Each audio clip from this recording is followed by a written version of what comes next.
Hello, everyone, and welcome to another episode of the Most Notorious podcast. I'm Eric Jager. Pardon me this week as I battle a bit of a cold. So a couple of quick orders of business before we begin. First, I'd like to welcome two new Newshound tier patrons to my fold at patreon.com/mostnotorious. They are Matt, who is actually a good friend of mine here in the Twin Cities, and also Katie from Texas. Thank you so much for your support on Patreon. It means a great deal to me. And for those of you in Minnesota in June, I am guiding a special bootleg and brewery tour in St. Paul on the afternoon of Saturday, June 15th. The saintly city has had a long tradition of German beer brewing, as well as Prohibition-era related murder and mayhem. Lots of history, lots to talk about. So we'll explore the sites, and I'll tell those stories on this special one-time motor coach tour. You can email me at erivenis@yahoo.com for more details, or go to Most Notorious and click Tours, or just send me a wire from there. All right, on with the show. I'm very pleased to have as my guest today, Eric Jager, author, medieval literature specialist, literary critic, and English professor at the University of California, Los Angeles. He is here to chat about his book, The Last Duel, a true story of crime, scandal, and trial by combat in medieval France. So glad to have you on. Thank you so much. Well, thank you for having me. So before we get started, I feel the need to lead with a disclaimer. I'm not very good at pronouncing French names. And I'm going to clear that up immediately. So my apologies if I massacre someone's identity in this interview. But let me start by asking you this. When did the idea first occur to you to write a book about this subject? Well, I was living in New York, teaching at Columbia University, and I happened to pick up, while doing lots of other things, teaching this and working on other research, I just happened to pick up a medieval chronicle, a rather famous one by this fellow named Jean Froissart, who, he sounds French, but he came from a part of Europe that is now Belgium. Of course, it wasn't Belgium at the time. It was Flanders. And he wrote in French, and he wrote this sort of panoramic chronicle about French and European events in the later 14th, early 15th century. It sort of spanned much of the 100 Years' War. It told about all sorts of crises and problems in the French court. And I just happened to stumble over a 5 or 6 page chapter in the middle of this about this amazing duel. And it's the duel of Jean de Carrouges and Jacques LeGris that took place in 1386 over this case of alleged rape. And I read it with fascination and began to wonder if there was more about the story than just these 5 or 6 pages. And so I did some library research and found that there were other accounts, that records of the case survived. And, I went looking for a book about it, thinking somebody must have written a book about this whole thing. But apparently, despite all the surviving evidence and the fact that it was very controversial at the time and had been quite famous down the centuries, no one had actually written a full-length treatment. So I realized that if I wanted that, I might have to write it myself. So that was really the genesis of it, finding the story, getting excited about it, doing some research, and realizing there was probably a lot more to uncover. Yeah, it's a really interesting time period. You are obviously an expert in it. I don't think I've ever done an episode either about a crime as old as this one. I'm hoping you can start by setting the scene for us. Could you talk about medieval France in the 14th century, where French people were culturally, politically in this era? Sure.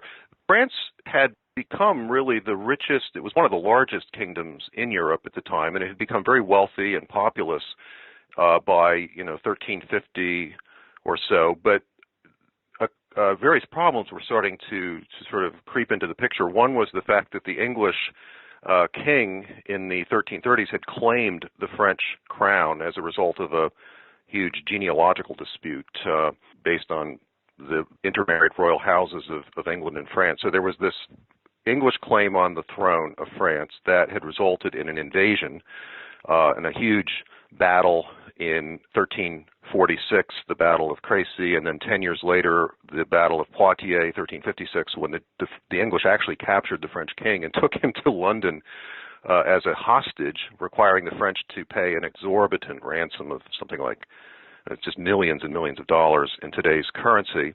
The plague had swept through France as it had swept through Europe in the late 1340s, decimating, in fact, more than decimating, killing up to a third of the population in places. And then the royal house of France itself was in crisis, even once they got their king back, and his heir, Charles V, came to the throne. He died, leaving a very young heir in 1380. This was Charles VI, who would, in fact, a little older and a few years later, supervise or preside over this duel.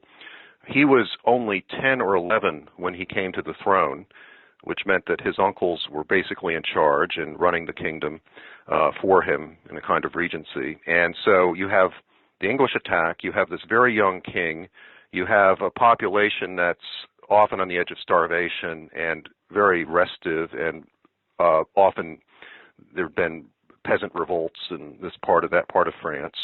So a lot of disorder in that respect, and great nobles vying for power at court, sort of over the head of this very young king. So it's going to get worse too for France. There will be an assassination in the royal house. The king will in fact go mad by the turn of the century, and it gets worse and worse. So who are the central figures in this story? Okay, the central figures are really three. You have Jean de Carrouges, who is a Norman knight from a very old and respected family, although by 1380 or so, not particularly wealthy. There are some money concerns. He has inherited a number of fiefs or pieces of land with castles and the like from his family, and is pretty well established in 1380, which is when he marries Marguerite, a much younger woman, probably reputedly very virtuous, very beautiful, who comes from a fairly wealthy family herself, and an old family too. These are the name Carroughes and the name Thibouville. You can still see them on maps of Paris or maps of France today, maps of Normandy. Very old families whose names were given to regions or pieces of land. So those two families are joined in marriage. Jean de Carrouges and Marguerite de Thibouville marry around 1380.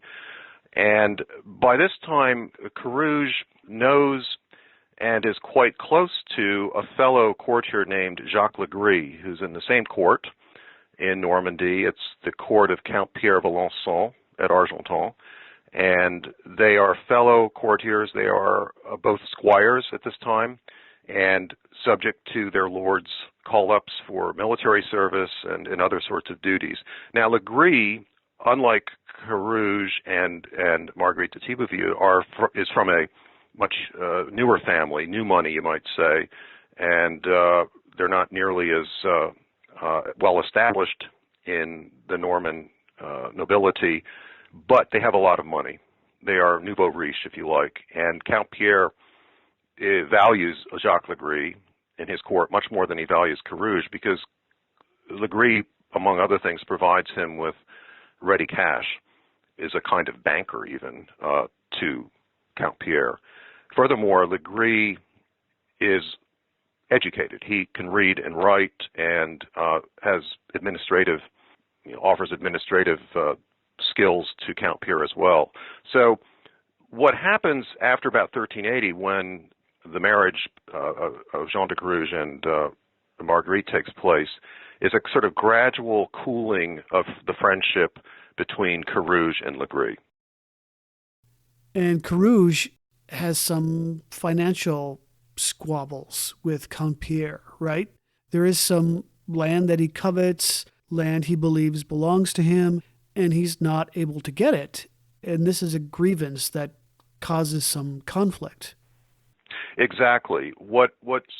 It happens in two or three stages. First, with a dispute over a piece of land that seems to flare up quite close to the time that Jean de Carrouges marries Marguerite. It's a piece of land that her father had owned, that had been sold by her father to Count Pierre, and then given as a gift to Jacques LeGris, who was gradually becoming a sort of rival in terms of patronage and preferment at court to Carrouges. So LeGris gets this piece of land, and that makes Carrouges angry or jealous or unhappy, to say the least. And then not long after that,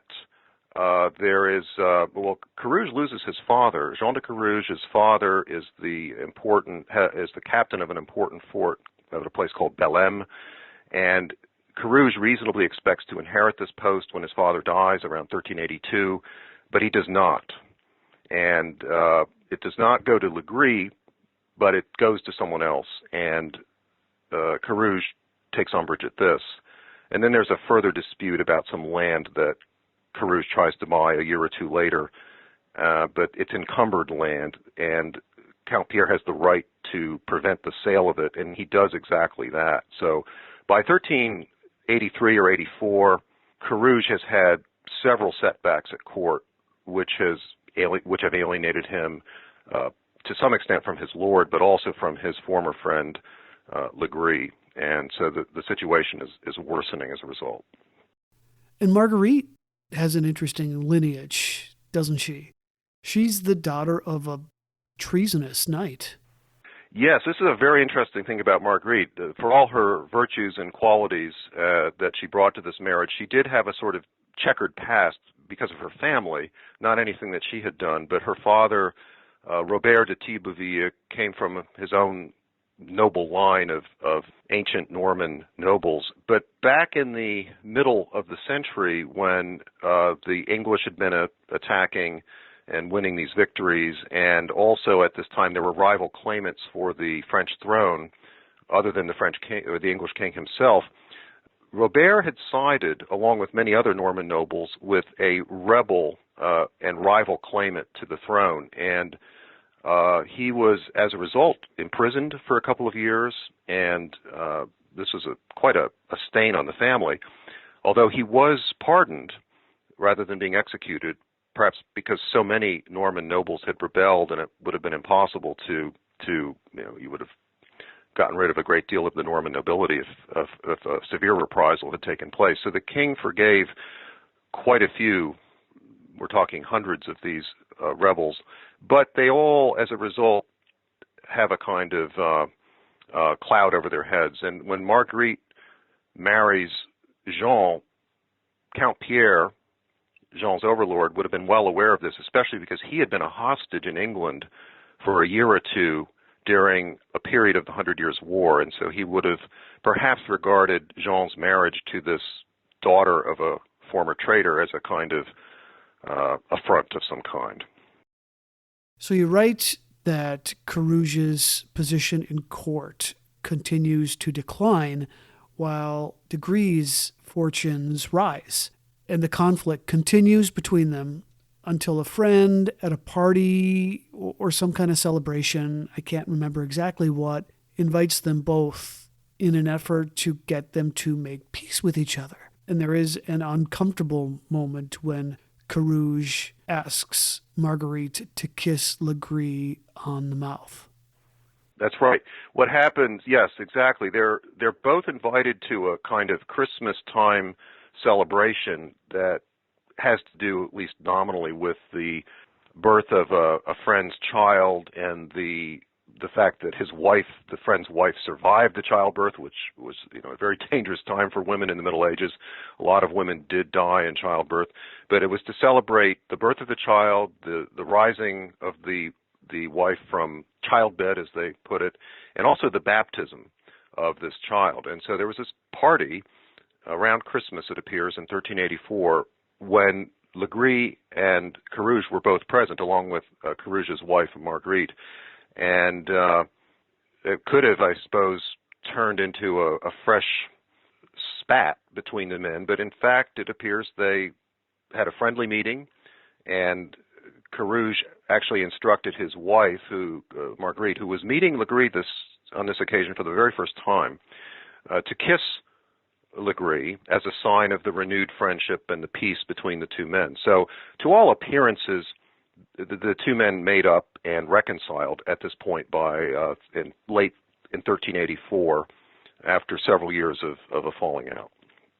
So it's not long after this that Carrouges basically puts all his eggs in one basket, right? He mounts up and heads to Scotland for war, hoping to make a fortune. That's right, and that's just the right way to put it, because one of the reasons men went to war in the Middle Ages, and one of the reasons many men went to war, was to enrich themselves. It was seen as almost a get-rich-quick scheme if you survived. And so many knights and squires would eagerly join campaigns, whether royal campaigns or others, in order to capture loot on the battlefield, but especially to take prisoners, to take wealthy prisoners who could be held for ransom, which is exactly what England had done with the French king decades earlier, extorted a huge amount of money from the French coffers because they had this most valuable hostage of all, the king. So Carrouges goes off on this royal campaign to Scotland, and the purpose of this is to, the French have been attacked on their own turf for decades by the English, and sort of to reverse the tables, to turn the tables on the English and attack them on their ground, but from the top, from Scotland, where they're perhaps least expecting an attack. And so they ally with the Scots, the French do, and they have this big expedition under a famous military leader, and Carrouges goes sailing off to Scotland for the better part of a year with this military expedition, and hopes to enrich himself as a result. So in the meantime, LeGris, reading your book, it's hard to know what LeGris' motivation is, lust or revenge, but he begins to covet Carrouges' wife and eventually enlists one of his servants, right, to help him get to Marguerite, and tries to time it so she's alone. That's right. What happens is Carrouges comes back from his campaign, and in the meantime has left during his absence, he's left Marguerite at her father's castle. He, for whatever reason, maybe Marguerite's own preferences, he takes her further north in Normandy to leave her with her father at the family estate, and possibly Carrouges doesn't trust her, or he wants simply to assure her safety. The motivation isn't really clear, but she's there while he's gone. But when he comes back, he takes her sort of again at Christmas time, but this is a year later. This is Christmas of 1385, turning into the year 1386, that he takes her to visit his mother, that is Jean de Carrouges' mother, at a very small feudal estate where she has retired from her much more, sort of prominent social life when she was the grand lady of the castle Belem that her husband had been captain of for so many years. So she's at this rather small estate known as Cap-au-Menil, up in sort of to the north, and Jean de Carrouges goes off with his wife, Marguerite, to visit his mother there around Christmas time, but he leaves his wife at Cap-au-Menil to go off to Paris for about a week, would be a round trip of about a week, to collect his military pay or to deal with other business affairs. It's not entirely clear, but he goes off on business to do this and passes through the town of Argenton on his way to Paris, which is where Count Pierre, his overlord, keeps court. And it's reported in the official legal case that was written up later that at Argenton, Jean de Carrouges encounters Jacques LeGris and told various people, including LeGris, about his trip to Paris, and may have let slip that his wife was now staying not too far away at the home of Jean de Carrouges' mother. Her name is Nicole. And that's when LeGris seems to have started his machinations. And I may have jumped ahead a little too fast on this. Carrouges did come home from war. he didn't do as well as he hoped he would have done financially. No, he did not seem to have struck it rich, as he no doubt hoped. In fact, the fact that he went off to Paris to collect his military pay suggests that he was very, very much in need of money at the time. He was also quite ill, and the fact that he went off to Paris with a fever that he's reported to have come back from Scotland with suggests a kind of desperation. The one thing he got out of Scotland, the campaign there, was a knighthood. He was apparently dubbed a knight during the campaign because the record shows him going off as a squire but coming back as a chevalier. And so that's the one thing he got out of it. And he may even have, being a sort of jealous, irascible person who kept a grudge for many years, seemingly, may have sort of thrown that in the face of the court at Argenton when he stopped there on his way to Paris. That's speculation, but I know if he decided that as a knight he now carried more weight, that may have even provoked LeGris. We don't know. So he does come back as a seasoned fighter. He's in his late 40s, right? That's right. He's probably close to 50 by this time, yeah. How old is LeGris? About the same age. They're roughly the same age. Okay. Back to where we left off with Marguerite. She was left by herself, and the man that knocks on her door is Adam Louvel? Yes. Okay, Adam Louvel is an associate of Jacques LeGris. So Marguerite is, just to set the stage again, Marguerite is at her mother-in-law's small chateau, which is not a very big place necessarily, not necessarily very well guarded. And on a certain January morning, it's probably January 18, Nicole, her mother-in-law, goes off to a town about 6 miles away, apparently to deal with some legal business. She's been called away. She's literally been summoned to court to deal with some squabble with a tenant or something of that sort. And she takes with her just about all the servants. It says the court record says that only one maidservant was left behind with Marguerite. And so she is pretty much alone, nearly alone at this place on this critical day. And there is a visit, an unexpected visit from a man named Adam Louvel, who I'm quite sure from research I did had once served under Jean de Carrouges, but seems to have switched over to the entourage of Jacques LeGris at some point, and now is working for him or is collaborating with him. And he appears at this lonely old feudal estate on that morning, saying that he is there to ask for a loan, of all things, from Jean de Carrouges. Well, Marguerite is pretty surprised by this. First of all, her husband is gone. He's in Paris trying to collect his own military pay. She knows nothing about this loan and is pretty nonplussed by all this. But hardly has Adam Louvel asked for this it's actually an extension on a loan that he's already taken from Carroughes. He says that he carries greetings from Jacques LeGris, who is very much desirous of speaking with Marguerite and thinks very highly of her and other flattery of this sort. And Marguerite says, well, I've no interest in speaking to Jacques LeGris. And then suddenly LeGris appears. And so both men are now in the sort of entryway or near the door of this chateau, and they force their way in, and LeGris begins to flatter and cajole Marguerite, saying that he loves her and will do anything for her, and things of that nature. And I think in your book you call Louvel LeGris' procurer. They had this game that they played. There's some evidence that LeGris employed Louvel as a procurer for a sort of whole, once upon a time it would have been called womanizing. I'm not sure what the word is today, but LeGris is reputed to have seduced quite a few women and had a record, you might say, of this. And Louvel seems to have been involved as a procurer or some kind of go-between in these affairs. So things don't go the way LeGris hopes they will. He seems to have an expectation that he will get what he wants, wouldn't you say? And it just doesn't happen that way. By all accounts, Marguerite is a very devoted wife to her husband and refuses all advances. That's right. What comes through in the record and the testimony later given in court is her absolute refusal to go along with anything. She tells him, she tells LeGris she doesn't want to hear any of this. She wants them to leave.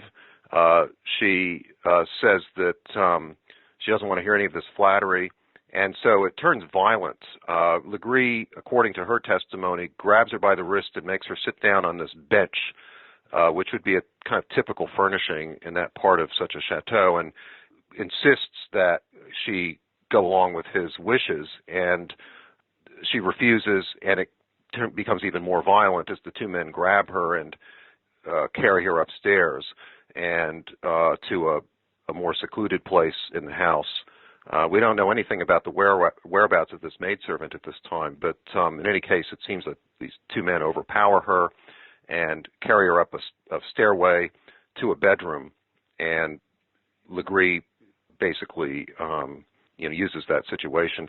What I wanted to say earlier was that I think he may have, as you were suggesting yourself, arrived at the idea that he could seduce Marguerite, that she was vulnerable, that she might be willing, that the money problems her husband had might make her susceptible and so forth, but he finds that to be anything but the case. She's a very virtuous woman, she's very strong-willed, and she's very defiant.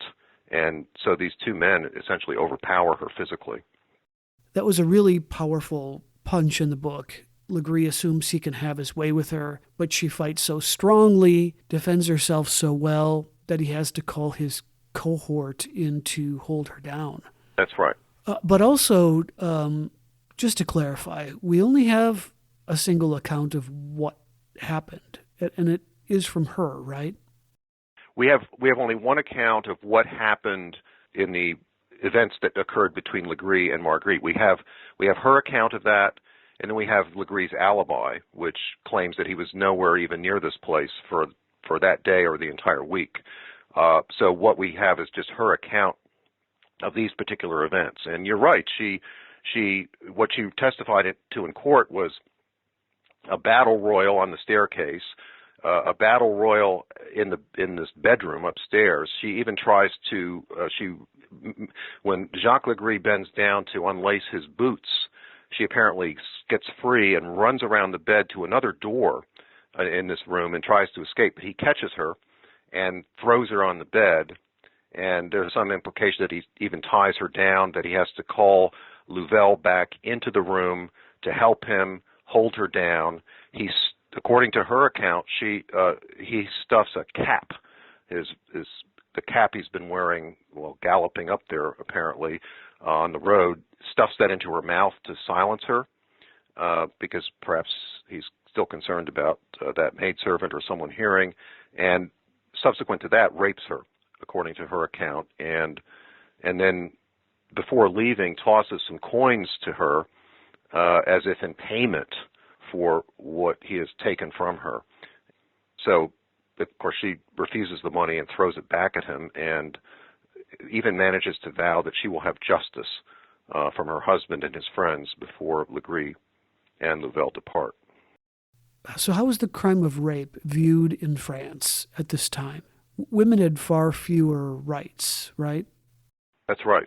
Marguerite never would have been able to take this case to court without her husband's help and in complete cooperation with her. I mean, she could not even bring a case like this herself. He had to bring the case, and in fact, she is to some extent viewed less as a person with rights than as property that's been damaged, which her husband then seeks a redress for in court. On the other hand, rape was very much recognized as a serious crime. The notion of the Middle Ages as a time when rape was simply rampant or not taken seriously is a little bit exaggerated. It depended a lot on the social status of the victim and also the social status of the alleged perpetrator, and that really had a lot to do with it. So if a noblewoman like Marguerite was raped, that was taken much more seriously than if some peasant woman in the fields suffered the same fate.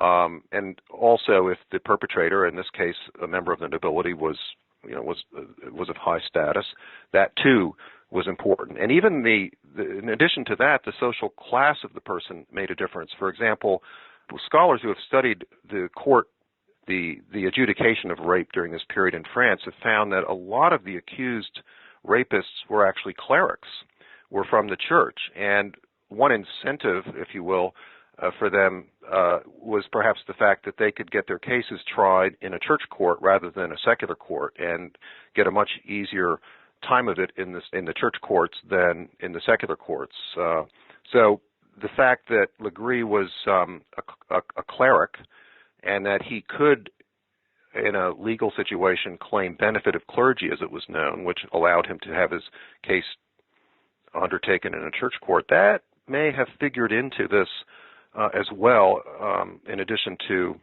other factors. So to complicate matters, Marguerite had been childless for 5 years. They'd attempted to have a child with no luck, and now she's suddenly pregnant. That's right. That's the upshot of this. Now, it's not clear at all whether it was, the result of a pregnancy from the pregnancy resulted from Jean de Carrouges' return and returning to his wife after his campaign, or whether this was because that's not too many weeks before the alleged rape takes place in mid to late January. So it's not clear at all whose child it was, but that would have been one of the concerns to Jean and Marguerite as they decided what to do about this situation.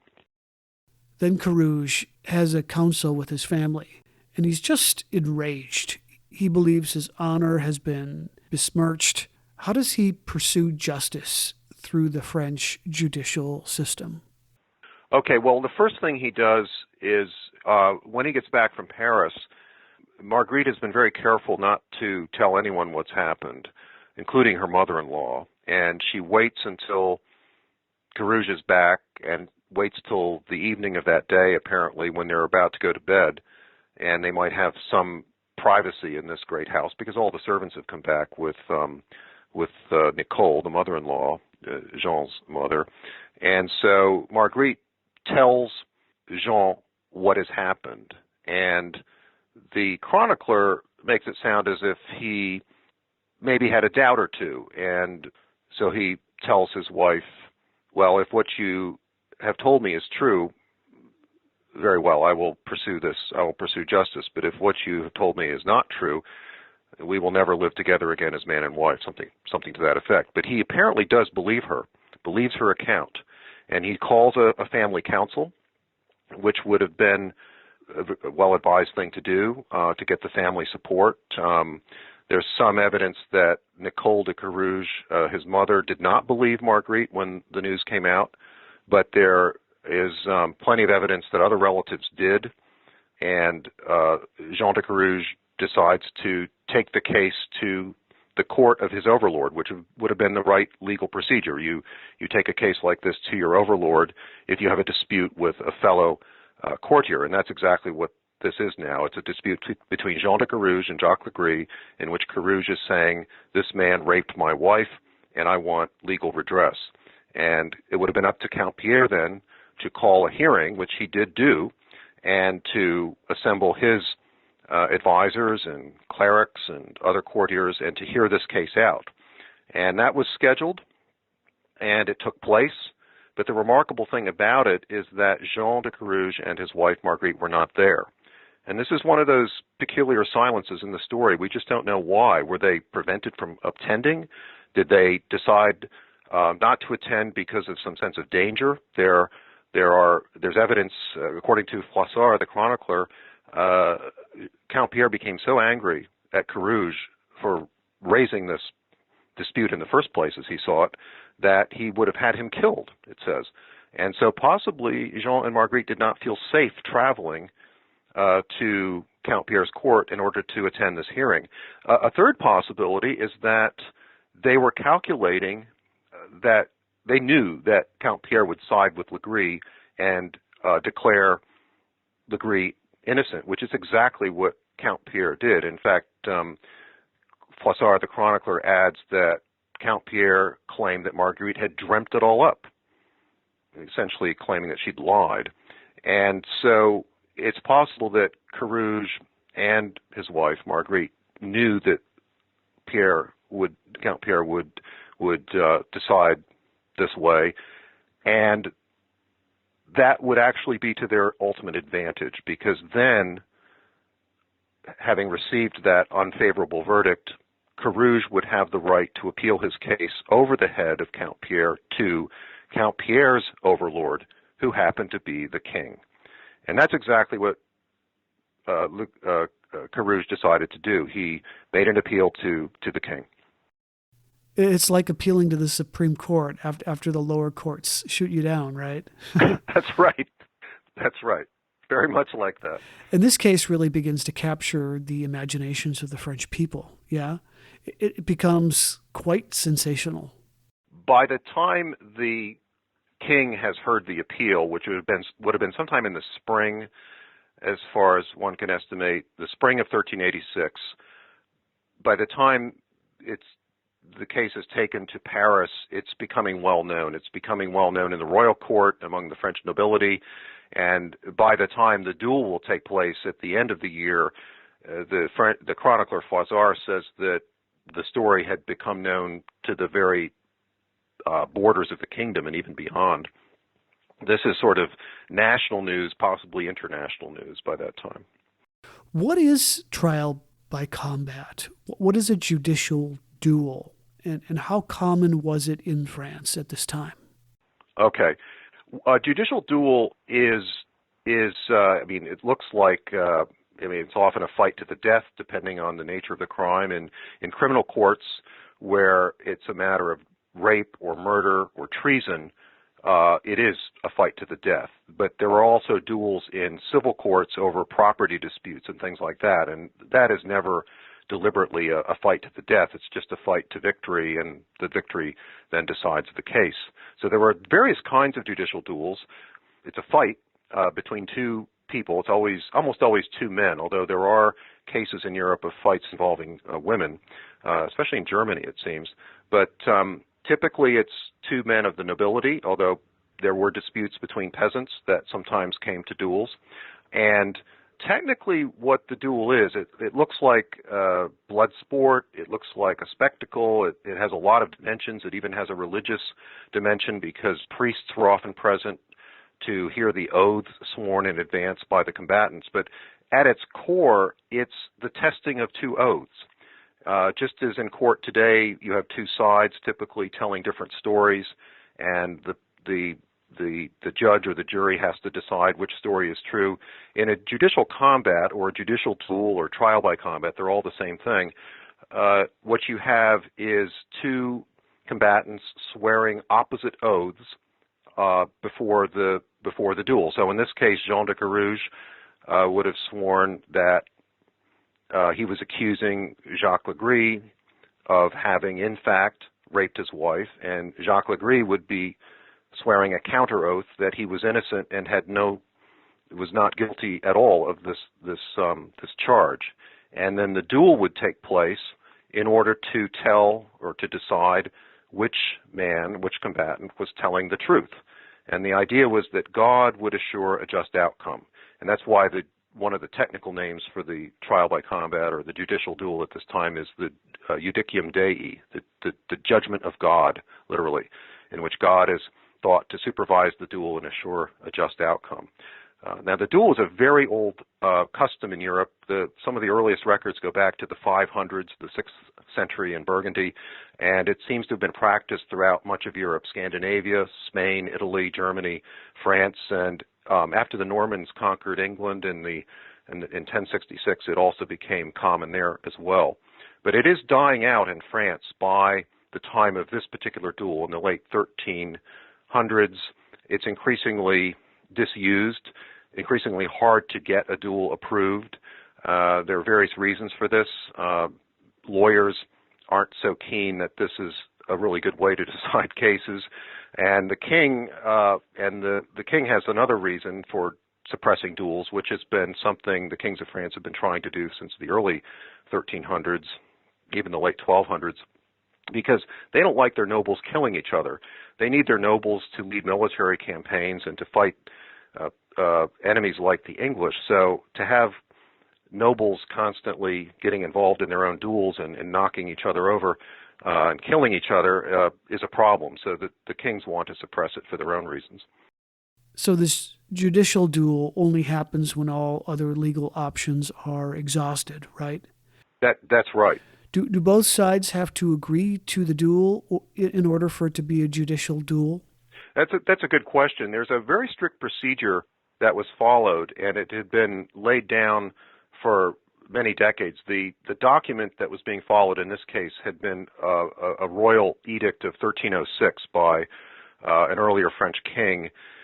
And he had been actually, this is Philip the Fair, was trying to suppress duels, but the nobility so loved the duel as a point of honor and part of their tradition that he couldn't quite get them to go along with this. And so he allowed the duel under certain strict conditions. And those are the strict conditions that are being followed now 80 years later in 1386 as this particular duel or possibility of a duel moves forward. And so the first thing that Carroughes did in following this was to go to Paris, probably got a lawyer immediately. There's a reference in the records to this particular lawyer, Jean de Carrouges, probably got his advice and made his appeal to the king, making his charges. That is to say, Jean de Carrouges went to wherever the king was and in Paris or nearby and made a formal statement of accusation against Jacques LeGris, and this is known as the appeal.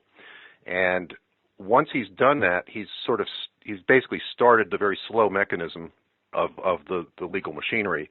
The next thing that happens is that LeGris is summoned to Paris, and the next formal event is the challenge, which takes place in early July 9th, I believe it is, of 1386, and in a very formal place. It's the old royal palace on the central island of Paris, and lots of people are in attendance. The king is there, his uncles are there, lawyers for both men are there, and you also have a group of men around each of the principals, Carrouges and LeGris, known as pledges. Each one has to have 6 pledges who essentially correspond to what become known as seconds in the later dueling ritual, where you have a second who prepares your pistol or backs you up in case you're not able to fight or whatever.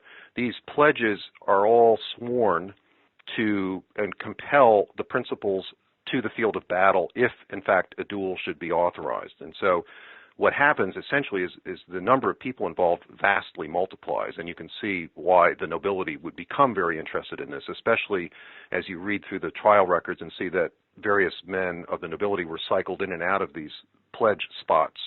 And so quite a few very prominent families and figures are involved by the time this thing gets going. Now, after the challenge, in which you do have some semblance of the famous throwing down of the gauntlet and picking it up and an agreement basically to fight, the case is turned over to the Parliament of Paris, which is the King's Royal Council. And this, again, is a result of this 1306, this much earlier 1306 decree. The king doesn't really decide it, his Parliament does, even as the king officially presides over all of this. And so the Parliament now, over the summer of 1386, goes into several months of deliberations over the case, collecting evidence, hearing accounts.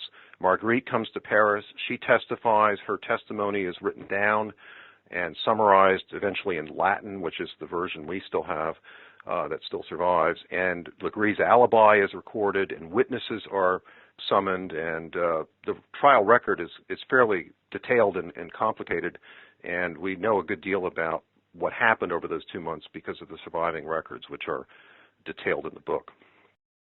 This duel becomes a huge event, so big that it is delayed just because the king can't make it, and he really wants to attend. Is that right? That's right. What happens is the Parliament deliberates for 2 months, and they finally, in September, issue a verdict saying that they can't decide, based on the evidence, which man is telling the truth, and so they authorize a duel. Now, prior to that point, as I mentioned, each man has a lawyer, and although we don't know much about Jean de Carrouges' lawyer, we know quite a bit about the lawyer retained or hired by Jacques LeGris, or his family, or possibly even Count Pierre on his behalf. This was a very famous Paris lawyer named Jean Lecoq, who himself is the son of a lawyer, and it's quite a distinguished legal family. And Jean Lecoq has a lot of highly ranked clients. The king's brother, for instance, Louis of Orleans, is one of his clients. One of the king's uncles is one of Jean Lecoq's clients. And so you can see him sort of very prominent in Parisian political circles. And it's he who then advises and prepares the legal case for Jacques LeGris. And because we have his personal notebook, he kept a notebook in Latin. It's one of the earliest surviving legal case books. We have some details of his conversations even with his client, sort of privileged attorney-client type details that are divulged in this notebook that we can read all of these centuries later. And what emerges from this is that Jean Lecoq appears not to have quite believed his own client. He had some suspicions about Jacques LeGris that he lays out in the notebook and that are discussed in the book. And at the very end of his own summary of the case and his commentary on it, he says this remarkable thing. He says, "No one really knew the truth of the matter. No one really knew the truth of the matter." And Jean Lecoq's statement to that effect perhaps helps us explain or understand why the Parliament deadlocked and decided they couldn't decide the case on traditional evidential grounds, and finally declared that duel, and basically let God decide, let the two men fight it out. So that's what results then on that with that parliamentary decision of September 15 or so to let the duel go forward. And an additional factor in the Parliament's decree is the fact that Marguerite is pregnant, and the law requires that any duel take place not fewer than 40 days after it's declared. So in other words, in any case where a duel is declared, the combatants have 40 days to get ready. But because of Marguerite's pregnancy, it's put off a little later until November 27, more than 2 months after the decree, to ensure, no doubt, that her child is born, so that if she is in jeopardy as a result of the duel, the child will not be in jeopardy. Because one of the very severe aspects of this case is that if Marguerite, if Jean de Carrouges is defeated in the eventual duel, then she will be deemed a false accuser, a liar, and she will suffer death as well in the case that her husband is killed on the field, and a pretty horrible death. She will be, according to custom at the time, burned at the stake. So this case has put her in great jeopardy, even as she's in the final stages of this pregnancy that has to come to term before the duel can take place. King Charles's wife is also pregnant at this time, right? That's right. Young Isabel, whom he's married just a few years before, they're still teenagers, if you can believe this. The king and the queen at this point are still teenagers.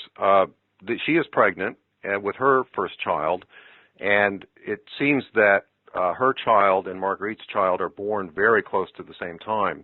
But in another sort of sidebar to all of this is that the king, even as his wife is coming to term in her pregnancy, is off in Flanders at the seacoast with his uncles and a huge military entourage, thousands and thousands, who are preparing an armada to sail across the North Sea to attack England. Because remember, the English and the French are still at war during this time. And so he's up there and getting news bulletins from Paris about this case because he's very eager to see this duel.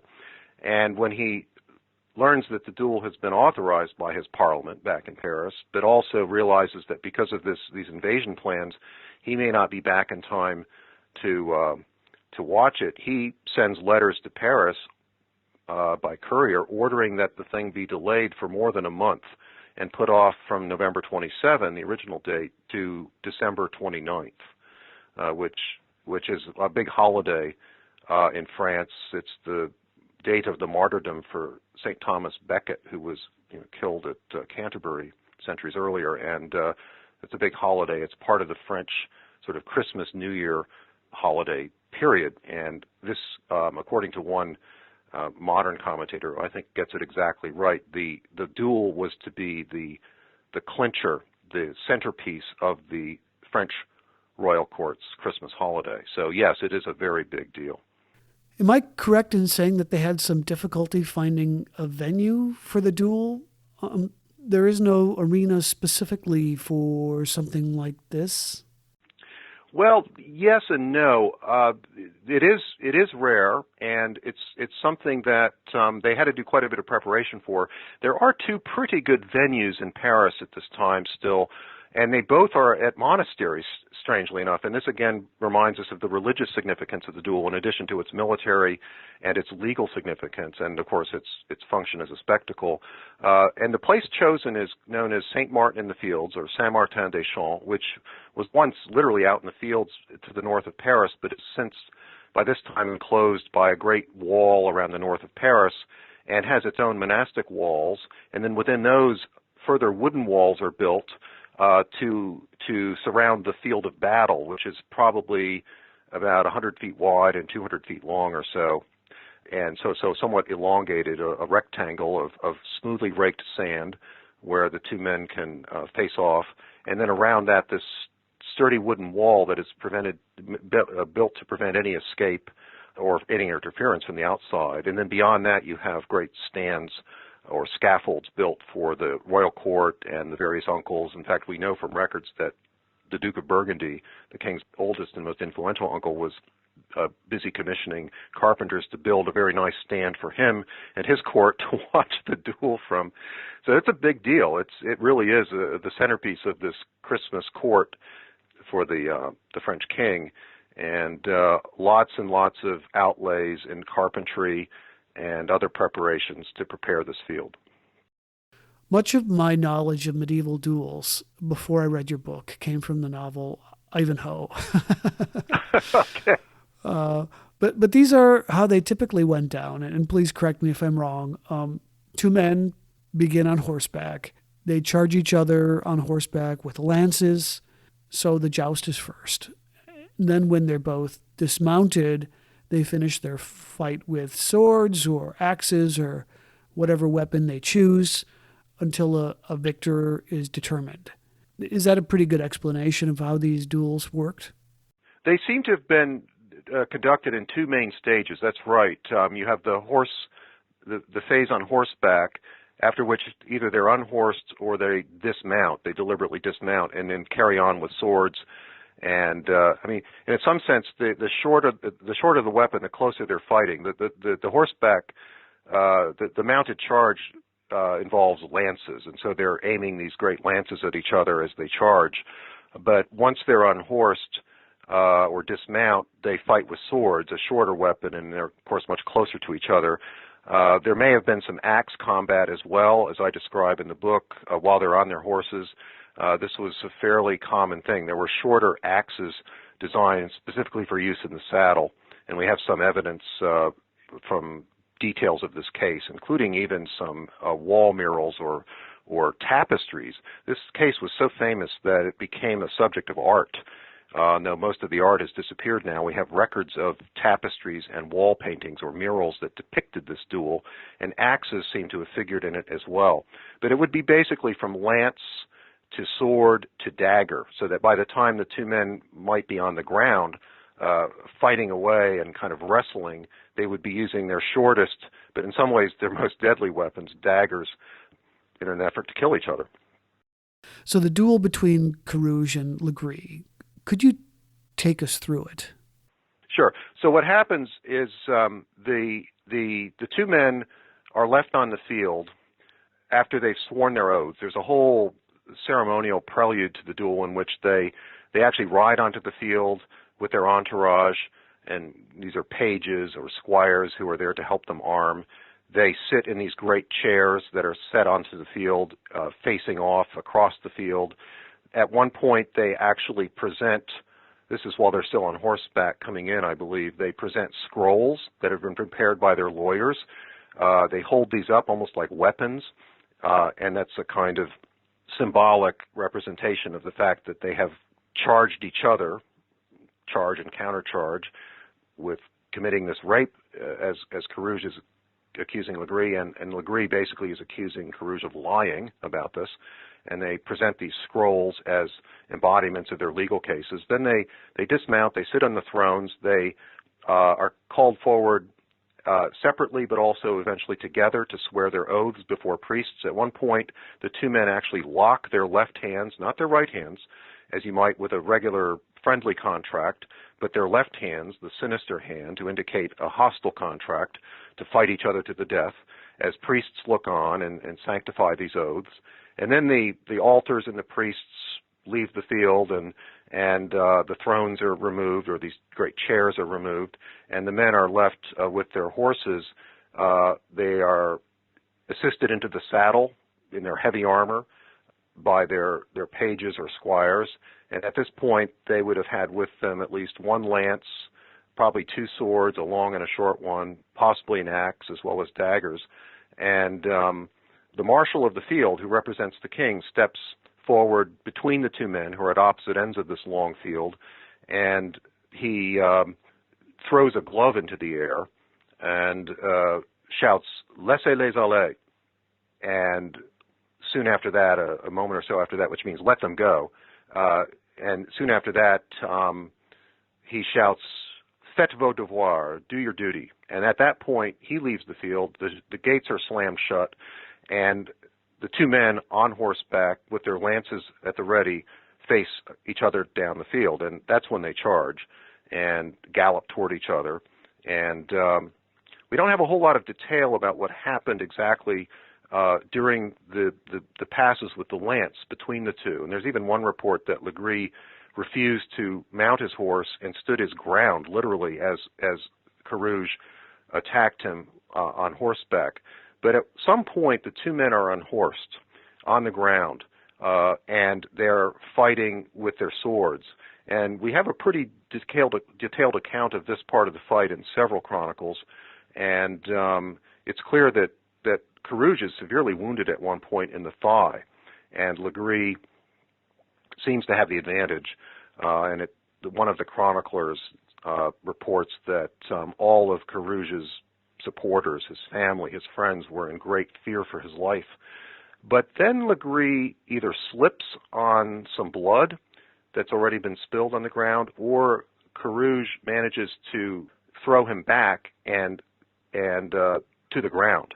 And then this fight turns into a kind of wrestling match on the ground, and eventually Carroughes is able to get the upper hand and poise his sword or his dagger, it's not quite clear, at LeGris' throat.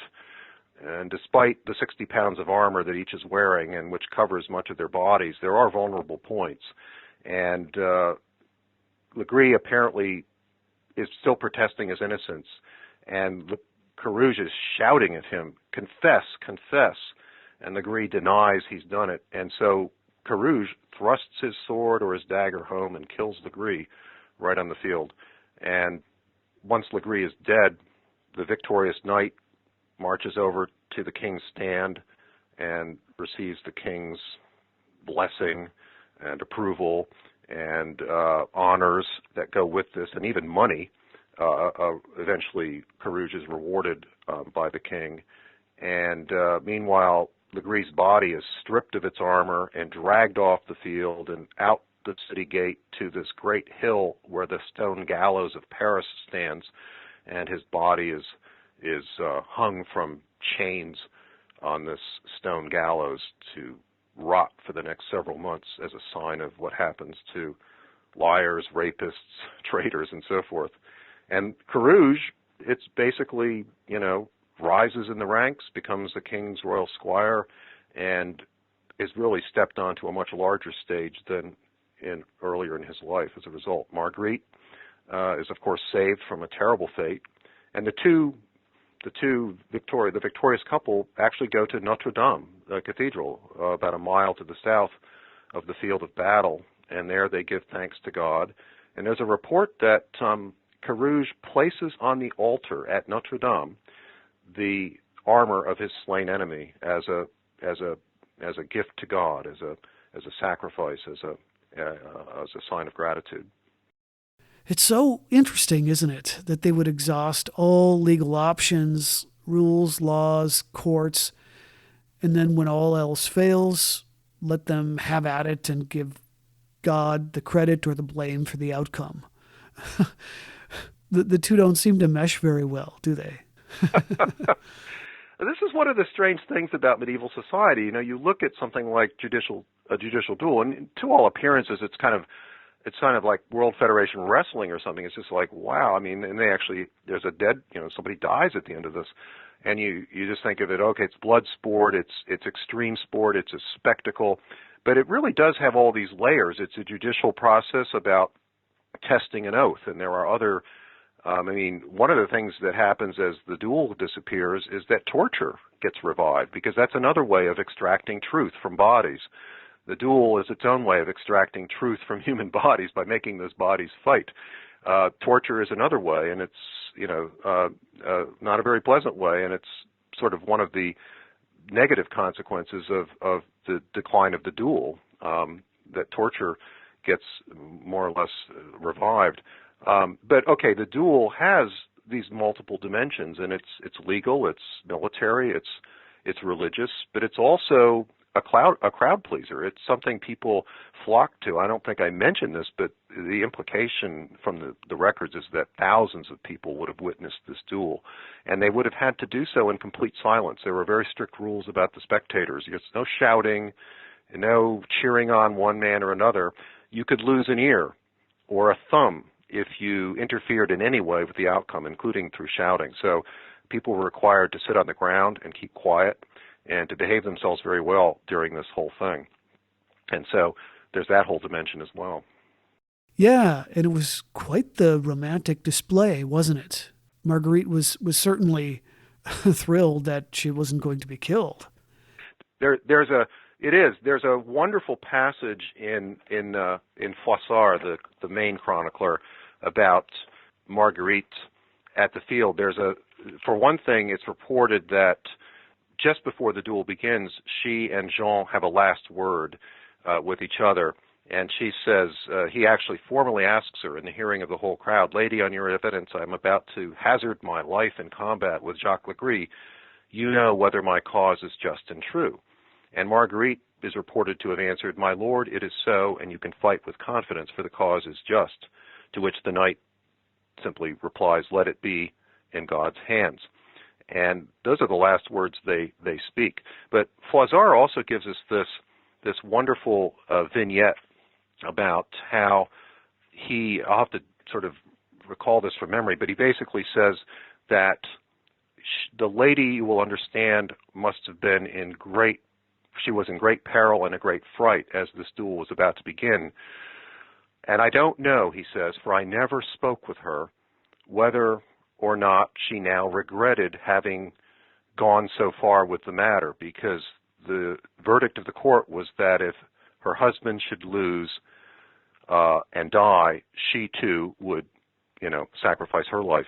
And that moment where he says, "I do not know, for I never spoke with her," how we wish he had, and we would know something more about her. But you're right, it's this amazingly romantic scene as well, in which he fights for her and saves them both, and the family, because her son has been born by this time, and he could have, this boy, Robert de Carrouges is his name, could have been orphaned as a result of that duel that day, but in fact, all three survive, and that's in some ways the beginning of another story, because Robert himself grows up to become a knight in his own right, and he will be fighting the English a couple of decades later when Henry V is invading France.